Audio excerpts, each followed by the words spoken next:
Leadership Academy, India's top coaching institution for civil services preparation. Join us online to get most enriching experience from best faculty with excellent notes and specially designed courses. To join the batch, download Nandi Pius Academy app from Google Play Store. For more information, contact 9511280465. नमस्कार मित्रांनो, ज्ञानदीपमध्ये तुम्हा सर्वांचं पुन्हा एकदा स्वागत आहे. मागच्या लेक्चरमध्ये आपण डिस्कस केलं की जिओग्राफी ऑप्शनलची तयारी आपण कशी करावी. त्याच्या आधी आपण डिस्कस केलं की जिओग्राफी ऑप्शनल का घ्यावा. जर तुम्ही ते 2 लेक्चर्स बघितले नसतील तर प्लीज व्हिजिट दोज लेक्चर. एक चांगली अंडरस्टँडिंग जी आहे जिओग्राफीचा अभ्यास कसा करावा याची आपण करून घेतली होती मागच्या लेक्चरमध्ये. या लेक्चरमध्ये एक ओव्हरव्ह्यू बघूया, काही इम्पॉर्टंट थिअरीज आहे जिओग्राफी ऑप्शनल मध्ये ज्या सहजरित्या तुम्हाला कळू शकतात. अशा प्रकारचा काही एक अभ्यास करून घेऊ आणि त्यातनं तुम्हाला जिओग्राफी ऑप्शनल बद्दलची एक चांगली अंडरस्टँडिंग जी आहे ती होईल. तर या सेशन मध्ये we are discussing demographic transition theory, जो जिओग्राफी ऑप्शनलचा आपण पेपर 1 सेक्शन बी बघितला होता. देयर वॉज पेपर 1, त्याचा आपण सेक्शन बी ज्यामध्ये आपण चर्चा करतो ह्युमन जिओग्राफीची. आणि ह्युमन जिओग्राफी मध्ये एक पॉइंट होता दॅट इज पॉप्युलेशन जिओग्राफी. ठीक आहे, त्या पॉप्युलेशन जिओग्राफी मध्ये एक इम्पॉर्टंट थिअरी जी आहे ती आपल्याला डिस्कस करायची असते, that is demographic transition theory. आता डेमोग्राफिक ट्रान्झिशन थिअरीवर डायरेक्टली जम्प करण्याआधी एक समजून घेऊया एक्झॅक्टली आपण काय डिस्कस करण्याचा प्रयत्न करतो. So just go back 100 years back. 100 वर्ष मे बी 19व्या शतकात किंवा 20व्या शतकाच्या सुरुवातीला आपल्याला एक दिसून येतं की जगातले अनेक देश होते, त्यांची जी पॉप्युलेशन होती त्याच्यामध्ये तुम्हाला एक जन्माचं प्रमाण दॅट इज बर्थ रेट, मृत्यूचं प्रमाण दॅट इज डेथ रेट हे बऱ्यापैकी जास्त दिसतं. ठीक आहे, देन हळूहळू सायंटिफिक ऍडव्हान्समेंट झाले, नॉलेज वाढलं, आपली जी अंडरस्टँडिंग आहे लाईफची ती आपल्याला दिसून येते की ती चांगल्याने झाली. आणि या पूर्ण प्रोसेसमध्ये कुठेतरी तुम्हाला दिसून येईल की डेथ रेट जे आहे डेथ रेट कमी होतो, राईट, मृत्यूचं प्रमाण कमी झालं. पण at the same time birth rate अनेक देशांमध्ये तुम्हाला जास्त दिसून येईल आणि या प्रोसेसमध्ये अनेक देशांची पॉप्युलेशन जी आहे ती झपाट्याने वाढायला लागली. ज्या वेळेला देश समोर जातो, प्रगती करतो, त्याची इकॉनॉमी चांगली होते, इकॉनॉमी प्रॉस्परस झाली. अनेक देश असतील, जसं तुम्ही वेस्टर्न कंट्रीज घेऊ शकता, जर्मनी किंवा युरोप मधले अनेक देश आहेत ज्यांची इकॉनॉमी खूप चांगली आहे. युएसएचं तुम्ही एक्झाम्पल घेऊ शकता, जपानचं तुम्ही एक्झाम्पल घेऊ शकता. तर सर्व देशांमध्ये इकॉनॉमी चांगली झाली. इकॉनॉमी ज्या वेळेला प्रॉस्परस होते त्यावेळेला आपल्याला एक दिसून येतं किंवा तुम्ही सुद्धा हे भारतामध्ये बघू शकता की इकॉनॉमिकली चांगली असणारी जी ही पॉप्युलेशन आहे, ज्या पॉप्युलेशनचा इन्कम चांगला आहे, त्या पॉप्युलेशन मध्ये जो बर्थ रेट आहे किंवा त्यांची जी अपत्य आहेत ती मे बी 1 किंवा 2 असतील. बट तेच जर तुम्ही लोअर स्टेट ऑफ इकॉनॉमी बघितला, इन्कम लो असणारा ग्रुप बघितला, त्या ग्रुपमध्ये तुम्ही बघाल की मुलांची जी संख्या आहे एका परिवारामध्ये, एका व्यक्तीला, it may be 2, 3, 4, 5 anything, right. ठीक आहे, तर या ठिकाणी तुम्हाला एक लक्षात येते की जसं इकॉनॉमिक सिच्युएशन आपली बेटर होते त्या हिशोबामध्ये जी मुलांची संख्या आहे किंवा अपत्यांची संख्या आहे ती आपल्याला कमी होताना दिसून येते. So similarly what we find की जे इकॉनॉमिकली प्रॉस्पेरस कंट्रीज आहे, मे बी वेस्टर्न युरोपचे आणि वेस्टर्न कंट्रीजचा आपण एक्झाम्पल दिला, इथे सुद्धा तुम्ही बघाल की जशी त्यांची इकॉनॉमी प्रॉस्पेरस झाली, जी जन्मदर आहे किंवा बर्थ रेट आहे, बर्थ रेट कमी व्हायला लागला. डेथ रेट तो ऑलरेडी कमी आहे, त्यांच्याकडे सायंटिफिक नॉलेज खूप जास्त आहे, राईट. आणि एक पॉइंट असा येतो की there is like population stable व्हायला लागला. So what we find here, एक थिअरी इथे निर्माण होते की तुमचे जे डेमोग्राफिक्स आहे, तुमचे जे डेमोग्राफिकचा अर्थ काय, तुमच्या पॉप्युलेशन संबंधी जे मुद्दे आहे, पॉप्युलेशनचे जे फीचर्स आहे त्याच्यामध्ये ट्रान्झिशन होत आहे. ठीक आहे, त्याच्यामध्ये चेंजेस घडून येत आहे आणि या चेंजेसना दर्शवणारी जी थिअरी आहे that is what demographic transition theory is. ठीक आहे, पॉप्युलेशन मध्ये होणारे जे चेंजेस आहे, का होतात, कसे होतात, ते दर्शवणारी जी थिअरी आहे that is demographic transition theory. Now demographic transition theory जी प्रेझेंट केली गेली होती, it was first presented by Frank Notestein. ठीक आहे, यांचं खूप मोठं योगदान आहे या थेअरी मागे. त्यानंतर अनेक याच्यामध्ये कार्य केली गेली, काही कंट्रीब्युशन WS थॉम्सननी सुद्धा दिली. तर आता बघा, आवर्जून ही 2 नावं सांगण्याचा हेतू हा आहे की ज्या वेळेला तुम्ही जिओग्राफीचं आन्सर लिहिता, ठीक आहे, when you are writing an answer, आणि जर तुम्ही तुमच्या आन्सर मध्ये अशी काही नावं टाकू शकला की बघा ही थिअरी जी आहे अमुक अमुक व्यक्तीने दिली, तर नक्कीच तुमच्या मार्क्स मध्ये तुम्हाला इन्क्रीज दिसून येईल. फाईन. आणि जाणून बुजून मी तुम्हाला ते नावं जी आहे तेवढे आवर्जून सांगितली. थेअरी देणारे फ्रँक नोटेस्टीन आणि WS थॉम्सन.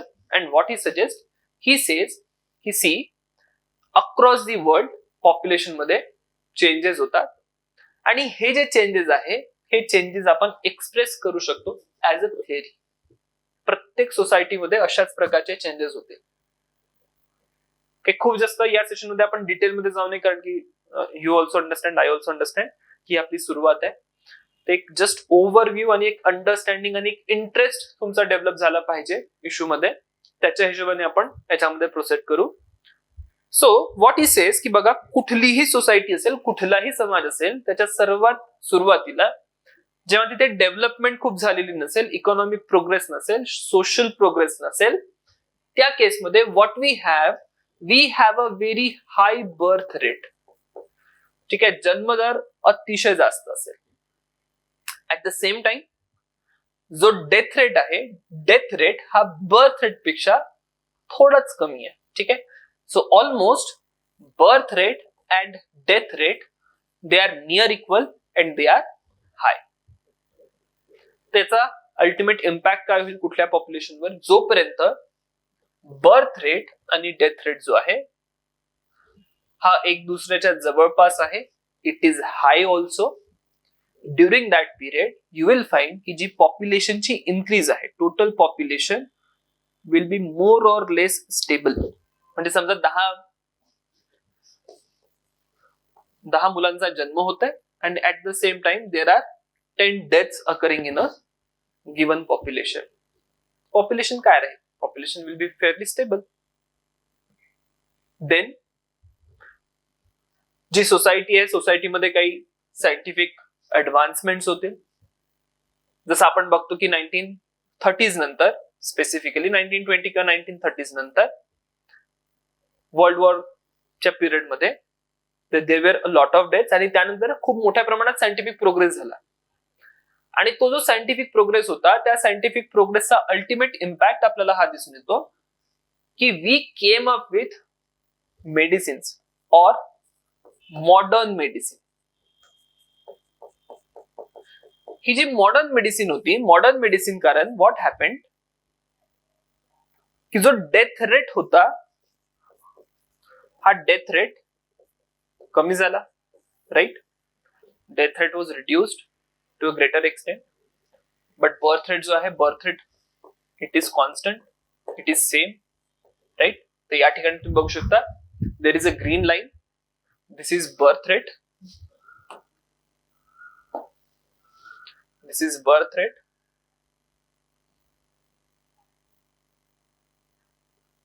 ठीक आहे, and this is death rate. So सुरुवातीला बर्थ रेट आणि death rate they were both same, but later on कारण की मॉडर्न मेडिसिन अवेलेबल आहे, डेथ रेट झपाट्याने कमी व्हायला लागतो. ठीक आहे, this is decreasing death rate. Then next stage मध्ये सोसायटी थोडी आणखी प्रोग्रेस करते, अंडरस्टँडिंग वाढतं, लेवल ऑफ एज्युकेशन वाढतं. ऍज यू नो, जी एज्युकेशनची लेवल आहे, जर एज्युकेशन प्रॉपरली अवेलेबल आहे, एज्युकेशन लेवल चांगली आहे, इट ऑल्सो मीन्स की तुमचा जो रिप्रोडक्शनचा रेट असेल तुमच्या सोसायटीमध्ये, राईट, किंवा लेट अस से की अपत्यांचं प्रमाण असेल, मुलांचं प्रमाण असेल, किंवा बर्थ रेट असेल, it will be decreasing. Education जसं जसं वाढत जाईल तसा तसा बर्थ रेट जो आहे तो कमी होतो. सो व्हॉट हॅपन्स इज की एखादी सोसायटी जेव्हा ती प्रोग्रेस करते, एक अवेअरनेस क्रिएट होते, आणि जशी जशी अवेअरनेस क्रिएट झाली, किंवा हा एक आस्पेक्ट असेल, दुसरा आस्पेक्ट असेल, दोन आस्पेक्ट आपण इथे मेन्शन करू शकतो. One is awareness due to education, right. दुसरा एक सायंटिफिक आस्पेक्ट असेल, अगेन मेडिसिन मधनं हा आस्पेक्ट येतो, that is availability of contraceptives.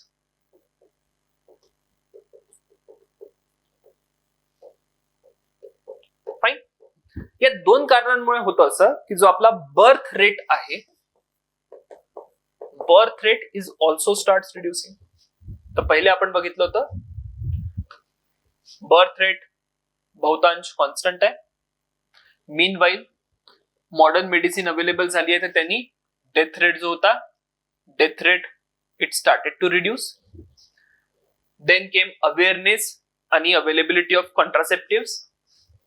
त्याचा अल्टिमेट इम्पॅक्ट काय झाला, त्यांनी आपल्याला हे दिसून येतं की जो बर्थ रेट आहे, बर्थ रेट सुद्धा डिक्रीज व्हायला लागला.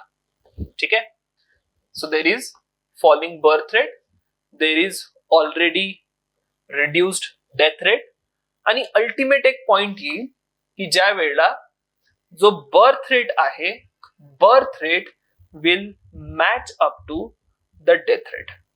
ठीक आहे. सुरुवातीला आपण बघितलं होतं जी सोसायटी होती, संसाधनं पुरेशी नव्हती, राईट, इकॉनॉमिक प्रॉस्पेरिटी नव्हती, एज्युकेशन नव्हता, सायंटिफिक प्रोग्रेस नव्हती, बर्थ रेट खूप जास्त होता, सोबतच डेथ रेट जास्त होता. At that particular point population was stable. इथे तुम्ही बघू शकता, this is a stable population. ठीक आहे. Then what happened, death rate अचानक कमी झाला, सायंटिफिक प्रोग्रेस कारण. जसा डेथ रेट कमी झाला, पॉप्युलेशन विल स्टार्ट इन्क्रीजिंग. त्यानंतर एक पॉइंट असा आला, बर्थ रेट सुद्धा कमी व्हायला लागला, तर पॉप्युलेशन इन्क्रीज तर होत आहे, पण पॉप्युलेशनचा ग्रोथ रेट कमी होईल, कारण की आता death rate it has reduced, but birth rate has also started to reduce. Birth rate सुद्धा आता कमी होत आहे. Fine. So now population will start to increase, but it will increase at a lower rate. एक point शेवटी हा येईल जिथे पुन्हा birth rate is equal to death rate. So finally population या स्टेजला येऊन पुन्हा स्टेबल होईल. सो तुम्ही बघू शकता, there is a transition, there are changes. काय चेंजेस आहेत? पहिले high birth rate, high death rate, constant population, मग high birth rate, low death rate, there is a increasing population, there is falling birth rate, birth rate सुद्धा कमी होत आहे, आणि जो डेथ रेट आहे तो कॉन्स्टंट व्हायला लागला आहे. तर जो रेट ऑफ इन्क्रीज आहे पॉप्युलेशनचा तो थोडा कमी झाला. नेक्स्ट स्टेज मध्ये बर्थ रेट आणि डेथ रेट दोन्ही कमी आहे आणि ऑलमोस्ट मॅच व्हायला लागतात, पॉप्युलेशन स्टेबल व्हायला लागला. ठीक आहे. So this is the process of demographic transition. यालाच आपण म्हणूया demographic transition. Fine.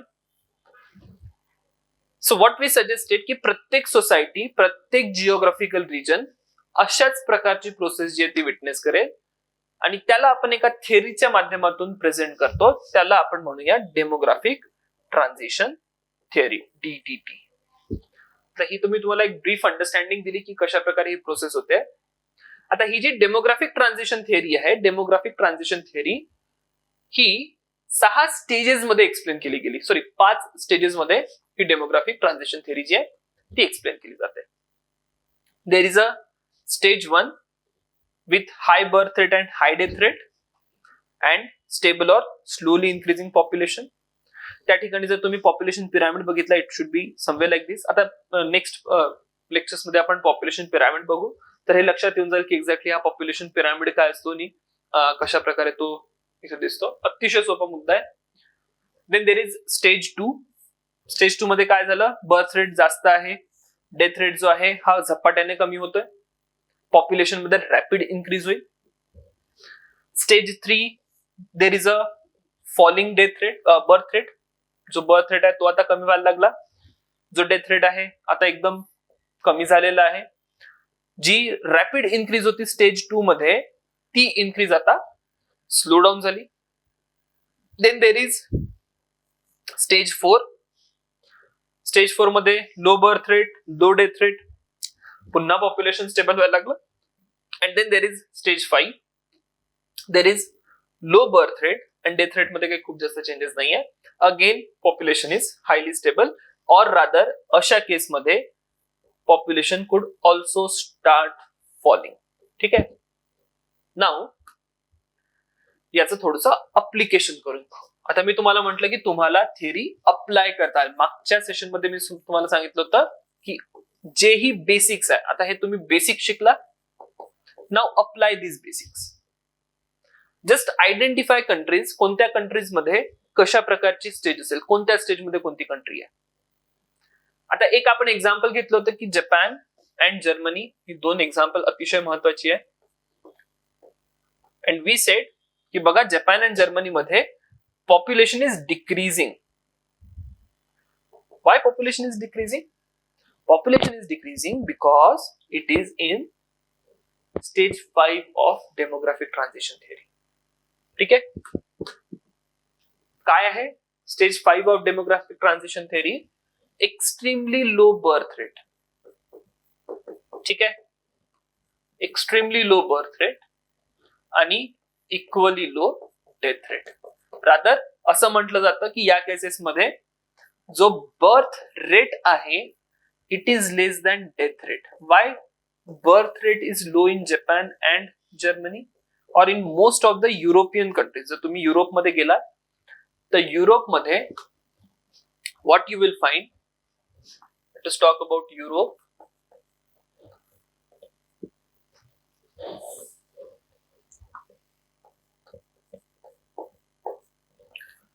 They have a birth rate in most of the countries which is less than death rate or it could be equal to death rate.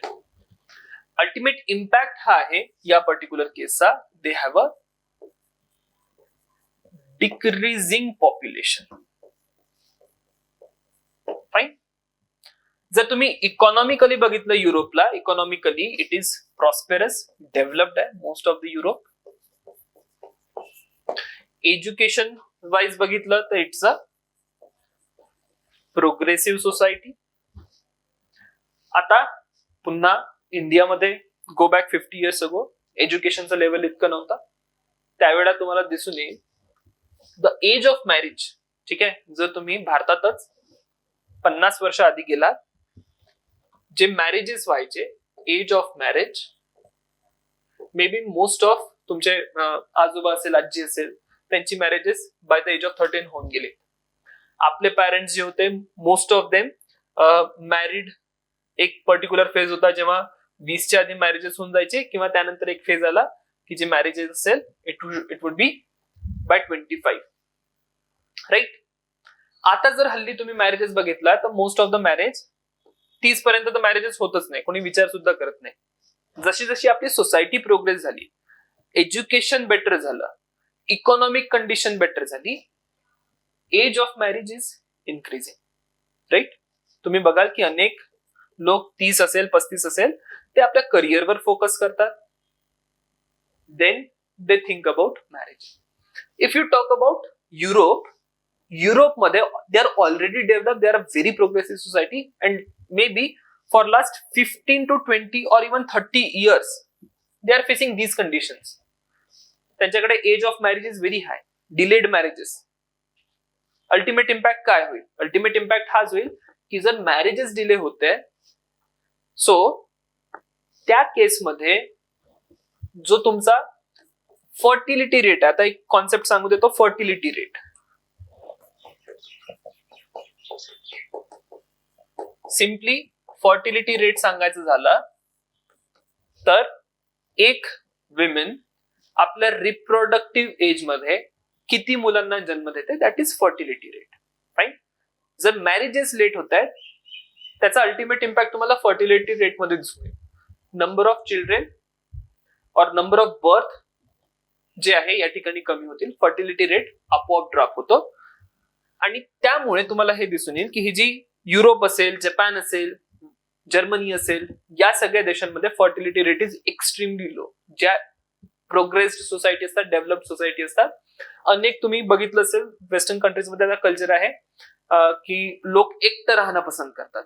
ठीक आहे, ते marriage as an institution सुद्धा तिथे आता हळूहळू नामशेष होत आहे. मॅरेजेस होत नाही अनेक लोकांची, ते करत नाहीत किंवा त्यांना गरज भासत नाही. सोशली ती स्टेज तिथे पोहोचली आणि त्याचा अल्टिमेट इम्पॅक्ट तुम्हाला दिसेल की birth rate is less than death rate. काय होणार याचा रिझल्ट तुम्ही डेमोग्राफिक ट्रान्झिशनची स्टेज 5 बघताय. These countries, these regions have reached stage 5 of demographic transition.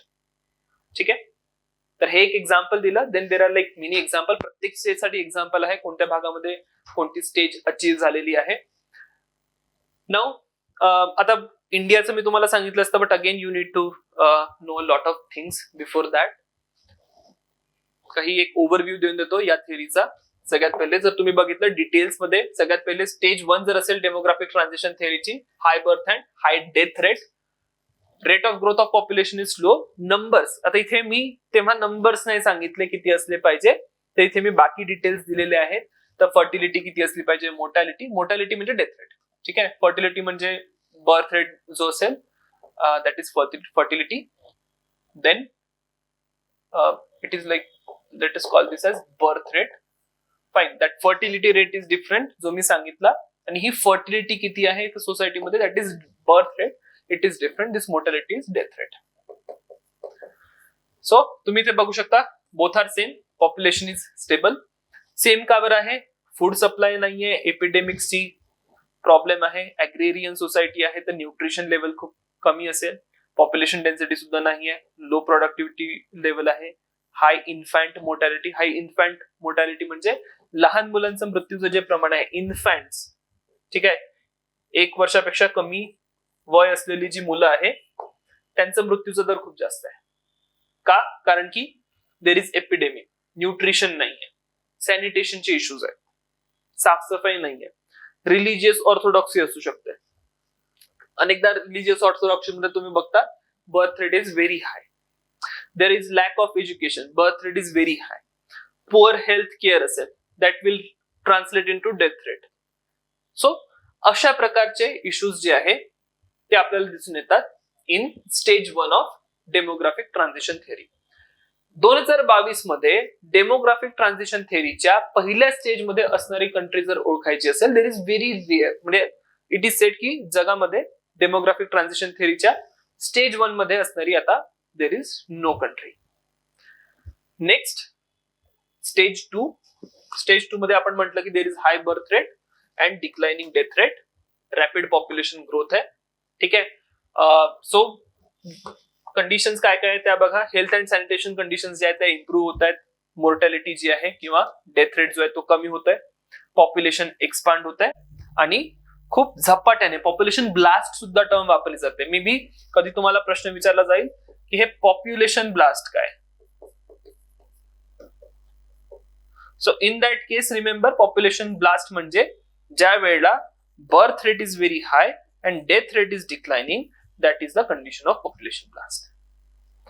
कोणत्या कंट्रीज या स्टेज मध्ये आहे हे विचारलं गेलं तर आपले नेबर मध्ये तुम्ही बघू शकता, पाकिस्तान असेल, Bangladesh, Nepal, Indonesia, Kenya, Yemen, Iran, ही काही एक्झाम्पल आहे. We are talking in 2022.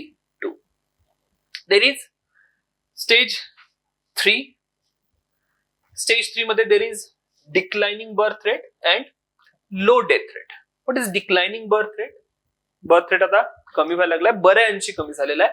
ठीक आहे, आणि death rate already scientific development कारण चांगल्यानेच कमी झालाय. There is declining rate of population growth. पॉप्युलेशनची ग्रोथ म्हणजे वी आर सेइंग की पॉप्युलेशन इज ग्रोईंग, म्हणजे हा एक ग्रोथ असू शकते. लेट अस सी, समजा असा आपण ग्राफ काढला, this is also growth and this is also growth. ठीक आहे, शेवटी पॉप्युलेशन इन्क्रीजेस होत आहे. हा जर सेक्शन बघितला, पॉप्युलेशन इथे रॅपिडली इन्क्रीज झाला, दिस इज रॅपिड ग्रोथ. आणि हा जो सेक्शन तुम्ही बघताय, this is slow growth. So currently if you see India मध्ये आपण declining rate of population growth बघतोय. ठीक आहे, स्लो ग्रोथ आपण याला म्हणू शकतो. Then there is rarely any other country which is in stage 3 of demographic transition theory. Stage 4 जी आहे low birth and death rate. Again low birth and death rate मध्ये तुम्ही बघाल की जी पॉप्युलेशन ग्रोथ आहे it is very very slow. It is like this extremely slow population growth is there. का होतं असं? There is deliberate control on family size. Example दिलं जाऊ शकतं चायनाचा. तुम्हाला माहिती असेल चायनाची एक पॉलिसी होती. Can you name it? One child policy. ठीक आहे, policy is one child policy. म्हणजे एक कपल असेल त्यांना एकच अपत्य हवं, एकच मुलगा किंवा मुलगी असेल. अलीकडेच याचा इम्पॅक्ट इतका जास्त झाला, चायनाची पॉप्युलेशन इतकी कमी व्हायला लागली, येणाऱ्या फ्युचरमध्ये त्यांच्यासाठी प्रॉब्लेम्स क्रिएट होतील. म्हणून चायनाने जी पॉलिसी आहे पॉलिसी चेंज केली. Now they again have switched back to child policy. इंडियामध्ये सांगा कमेंट बॉक्स मध्ये which policy do we follow. ठीक आहे, हा पार्ट तुम्हाला कमेंट बॉक्स मध्ये ऍड्रेस करायचा आहे. आणखी काही कारण असू शकतात स्लो पॉप्युलेशन ग्रोथची. Highly industrialized and urbanized society. मी तुम्हाला युरोपचे एक्झाम्पल दिले की सोसायटी कशी आहे त्याचा सुद्धा इम्पॅक्ट असेल. टेक्निकल नो हाऊ अबंडंट असतं अशा सोसायटीज मध्ये high education and literacy level. Example द्यायचे झाले तर बघा चायनाचं जे रिझन आहे, China did not grow socially. म्हणजे हे जे फॅक्टर्स आहेत technical know how, high education, literacy levels, हे चायनामध्ये लागू होत नाही. चायनाचं स्टेज 4 मध्ये असण्याचं कारण आहे डिलिबरेट पॉप्युलेशन कंट्रोल. बट बाकी तुम्ही USA, कॅनडा, ऑस्ट्रेलियाची एक्झाम्पल जर बघितली, they are somewhere here because they are a developed society. Then there is stage 5 of demographic transition theory where birth rate is very high. Birth rate and death rate are approximately equal. They are nearly equal. Zero population growth किंवा decline सुद्धा होऊ शकते population मध्ये. Anglo America, New Zealand, west Europe, Australia, Singapore,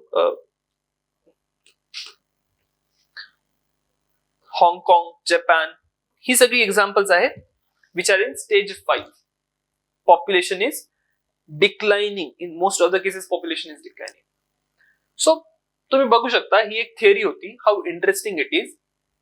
ही एक theory आहे आणि exactly same theory तुम्हाला real life मध्ये ते रिलेट करता येते. तर जिओग्राफी पूर्ण सब्जेक्ट जे आपण म्हणतो युपीएससी डिमांड काय करते तुमच्याकडनं, युपीएससी हीच डिमांड करत आहे की बघा तुम्ही बेसिक्स तुम्हाला माहिती पाहिजे. You should be aware of basics and you should also be able to relate things. तर आपण बघितलं जे ही बेसिक्स होते कशा प्रकारे सोसायटी चेंज होते आणि ज्या वेळेला आपण एकेका कंट्रीचे एक्झाम्पल घेतले आणि सोबतच तिथले रिझन्स आयडेंटिफाय केले की काय एक्झॅक्ट रिझन्स आहे त्यांच्या कुठल्या एका डेमोग्राफिक ट्रान्झिशन स्टेज मध्ये असण्याचा. So this is how you relate basic. आणि असं जर तुम्ही रिलेट करत चालला हमखास तुम्हाला जिओग्राफी ऑप्शन मध्ये मार्क्स मिळतील. फाईन. सो एक ओव्हरव्ह्यू म्हणून आपण हा टॉपिक डिस्कस केला. नेक्स्ट लेक्चर मध्ये we will discuss another such interesting topic. So till then have a good time and take care. Nandip Academy, India's top coaching institution for civil services preparation. Join us online to get most enriching experience from best faculty with excellent notes and specially designed courses. To join the batch, download Nandip IAS Academy app from Google Play Store. For more information, contact 9511 280 465.